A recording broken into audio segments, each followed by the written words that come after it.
Olá pessoal, tudo bem? Nossa aula passada de ciências, nós falamos sobre cuidados com materiais, prevenindo acidentes.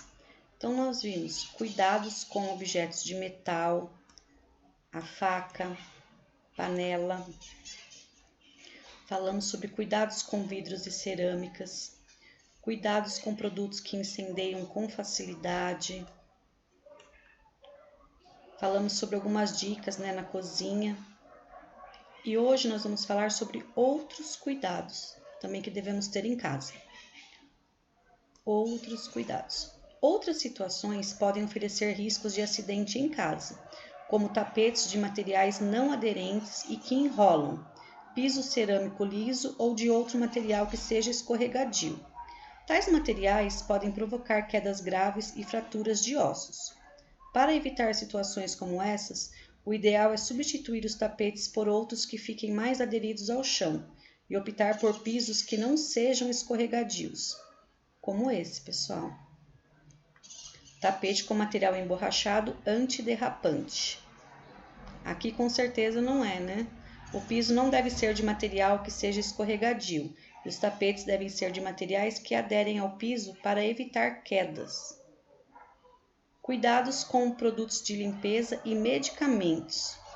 Alguns produtos usados na limpeza de casas, carros e piscinas têm em sua fórmula substâncias que podem causar irritações na pele, nos olhos e até nos pulmões, se manuseados de maneira incorreta e sem as devidas precauções. Nesses casos, devemos usar luvas emborrachadas e máscaras. Eles também devem ser guardados longe de alimentos e fora do alcance de crianças. Olha só o perigo, pessoal. Produtos de limpeza devem ser armazenados fora do alcance de crianças. Os medicamentos também devem ser guardados em locais a que as crianças não têm acesso. Remédios só devem ser utilizados caso haja necessidade, sob orientação médica e a supervisão de um adulto. A ingestão excessiva de medicamentos sem conhecimento de um adulto pode causar desde uma simples alergia até vômitos, náuseas e risco de morte. Não tome medicamentos sem conhecimento de um adulto. Atividades. Use o que aprendeu na página 30. Podemos usar o mesmo material para confeccionar um filtro de café e um prato de sopa? Explique sua resposta. Não, pois o material do filtro precisa possibilitar a passagem de água para reter o pó de café. Já o prato não pode permitir a passagem de líquidos. Imagina se no prato colocava um pouco de sopa lá e passava. Não tem sentido, né? Número 2. Que materiais eram utilizados pelo ser humano na confecção de objetos na antiguidade e que ainda são utilizados hoje? O ser humano utilizava materiais disponíveis na natureza, como pedras, madeiras, ossos e argila. Como o fogo se tornou importante na confecção de novos objetos pelo ser humano? O fogo transforma os materiais, fazendo-os adquirirem novas propriedades. Por exemplo, ficarem mais resistentes, como a argila, que origina a porcelana, e a mistura de areia e outras substâncias que originam o vidro. O plástico é um material moderno usado na confecção de pratos, copos, vasilha, entre outros. Que vantagens esse material tem em relação ao vidro? O plástico é mais leve e não quebra com facilidade. 5. Tudo que é descartado pelo ser humano é realmente lixo? Ou seja, não tem nenhuma utilidade? Não, muito do que se descartamos poderia ser utilizado ou reciclado. 6. Diferencie lixo orgânico de lixo inorgânico.